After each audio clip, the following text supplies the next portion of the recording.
Hi, I'm Jeff Kinkle. I'm a plastic surgeon from Dallas, Texas, and we're really excited about a paper that we just got published in the Aesthetic Surgery Journal.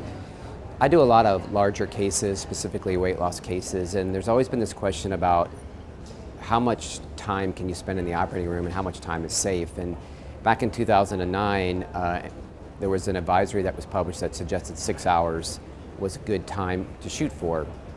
And I think that really didn't have any scientific merit or backing to it. It was just a recommendation. So what we did is we did a retrospective study that looked at over 1,800 larger cases and tried to assess risk as it's related to time. And there's nothing like this that's ever been done in plastic surgery. And what we found, very interestingly enough, was that after 3.1 hours, the risk of developing a complication went up approximately 20% for every hour after that. So the odds of developing a complication after 3.1 hours was about 1.67.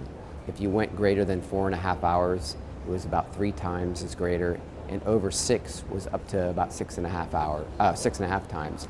So what does this mean? How do you incorporate that into your practice, and should you be doing longer cases? Well, what we do is take this information and use it as part of the informed consent process and recognize that as I do bigger cases, the risk goes up. And certainly a lot of these patients are at higher risk to begin with. So I don't think we're suggesting that you should limit how much time you spend in the operating room.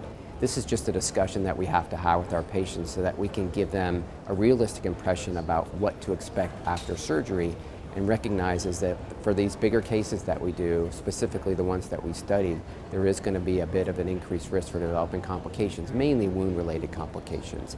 And I think the surgeon and the patient have to decide whether or not that risk is going to be acceptable to them.